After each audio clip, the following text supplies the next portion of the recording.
ስለዚህ መሪ የምትሆኑበት ሌላኛው አይነተኛው ትልቁ መንገድ ራዕይ ነው። ራዕይ ሊኖረን ይገባል።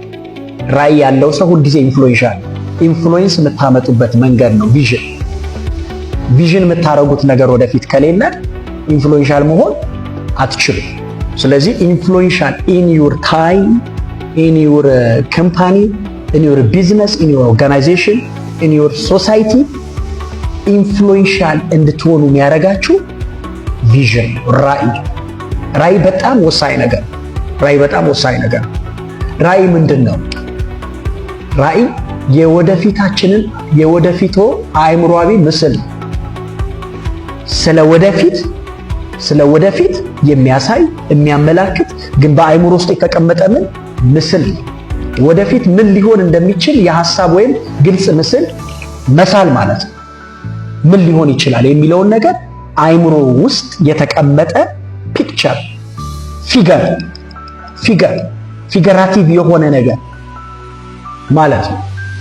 የማይታየው አሁን ፊዚካሊ እንደዚህ ማለት በዚህ በሚታየው አይናችሁ ልታዩት የማትችሉት ወይም አሁን ላይ ፊዚካል ያልሆነ ግን ኢንቪዚብል የሆነ አሁን በዚህ ፊዚካል በሆነ አይን የማታዩት ግን የምትረዱት ነገር ማለት ነው።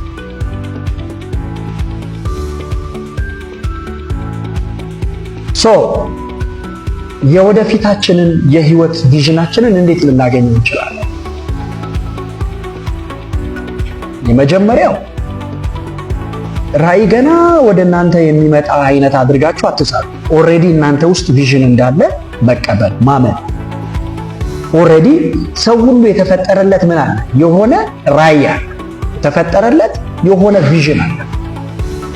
ሰው ሁሉ የሚኖርለት ወይም አቺቭ አድርጎ አሳክቶ እንዲያልፍ የሚኖርለት ምን አለ? ስለዚህ ያንን ነገር አሁን ችግሩ ምንድነው? ያን ነገር የማወቅና ያለማወቅ ዲስከቨር የማድረግ ያለማድረግ ጉዳይ ነው እንጂ ሁሉም ሰው ውስጥ ምን አለ? ቪዥን አለ። ቪዥንህን አንደርስታንድ የማድረግና ያለማድረግ ጉዳይ ነው። ራዕይ ማለት ያላችሁ ነገር ሳይሆን የሚገዛችሁ ነገር ከዛ ነገር ሰው ምን ማድረግ አይችልም፣ መውጣት አይችልም። ልውጣ ብሎ ጥረት ቢያደርግ እንኳን ምን ማድረግ አይችልም፣ መውጣት የገዛው ነገር ነው። በቃ ሁልጊዜ የምታረጊው ነገር ገዝቶሻል ማለት ነው። ሁልጊዜ ማይለይሽ ማይጠፋ አብሮሽ ያለ ሁልጊዜ የምትገዢለት ያለ እውነት ምንድነው ማለት ነው? ራዕይሽ ነው ማለት ነው።